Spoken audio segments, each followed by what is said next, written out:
संसद के दोनों सदनों में सोमवार को बिना किसी बाधा के कार्रवाई हुई। लोकसभा और राज्यसभा में प्रश्नकाल के दौरान विभिन्न मंत्रालयों से संबंधित सवाल जवाब हुए। लोकसभा में सड़क परिवहन एवं राजमार्ग मंत्रालय के अनुदान मांगों पर चर्चा हुई। दूसरी ओर उच्च सदन यानी राज्यसभा में भी प्रश्नकाल के साथ साथ विनियोग विधेयक पर चर्चा हुई। बजट सत्र के दूसरे चरण में लोकसभा और राज्यसभा दोनों सदनों में प्रश्नकाल के दौरान जनता से जुड़े हुए मुद्दों पर खूब सवाल जवाब हो रहे हैं। सोमवार को लोकसभा में नई शिक्षा नीति पर एक सवाल का जवाब देते हुए केंद्रीय शिक्षा मंत्री धर्मेंद्र प्रधान ने कहा कि दिव्यांग बच्चों की भी ऑनलाइन क्लासेस के लिए एक्सपर्ट्स की राय लेकर व्यवस्था बनाई जा रही है, जिससे भविष्य में ऐसे बच्चे भी डिजिटल माध्यम से पढ़ाई कर सकेंगे। उन्होंने बताया कि दिव्यांग बच्चों की पढ़ाई के लिए केंद्र सरकार लगातार बेहतर कार्य कर रही है। ड्यूरिंग दिस कोविड पीरियड हमने तो डिजिटल एजुकेशन, दिशा टीवी वगैरह लगाए, लेकिन how to educate the disabled students, that is new challenge. We all are concern, experts are working on that. I would like to seek advice of this house how to create more trainer, more school who all are dysfunctional, let us know them.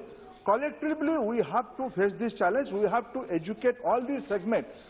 प्रश्नकाल के बाद लोकसभा में ही सड़क परिवहन एवं राजमार्ग मंत्रालय की अनुदान मांगों पर चर्चा हुई।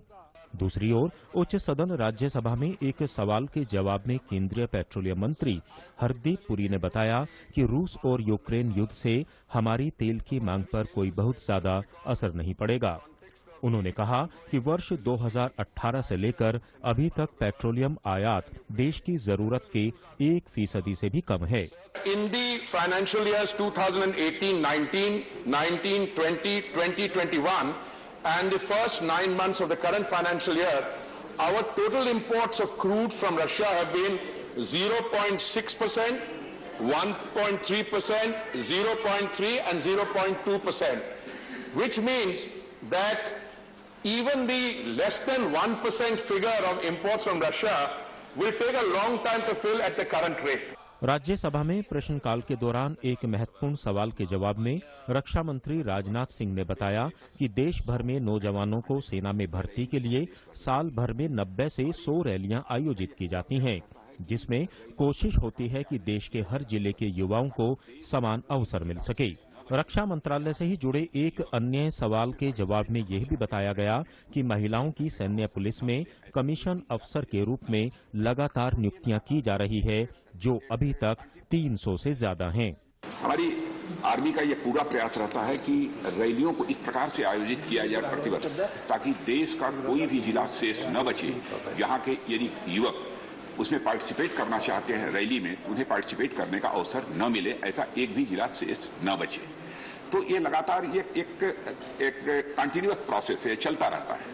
और जब भी रैलियां होती है, लगभग 90 से लेकर 100 रैलियां होती हैं, और एक रैली में सामान्यतः 6 से लेकर 8 जिले कवर किए जाते हैं। प्रश्नकाल के बाद राज्यसभा में विनियोग विधेयक पर चर्चा हुई। चर्चा में पक्ष और विपक्ष के सांसदों ने हिस्सा लिया।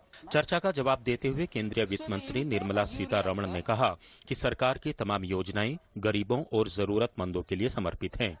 Rural development sir, 9,668 supplementary demand, 4th item under it, and where does that go? For providing additional funds for the NABARD for repayment of interest component under Pradhan Mantri Awas Yojana. It goes for the poor people, the houses. Budget सत्र के दूसरे भाग में इस बार जनता से जुड़े मुद्दे सांसदों द्वारा खूब उठाए जा रहे हैं और जरूरी कामकाज भी सुचारू रूप से हो रहा है। राज्यसभा से कुमार आलोक ऋषि कुमार के साथ लोकसभा से विकास सारथी, शैलेंद्र मिश्रा, अनुज यादव की रिपोर्ट, डीडी न्यूज, दिल्ली।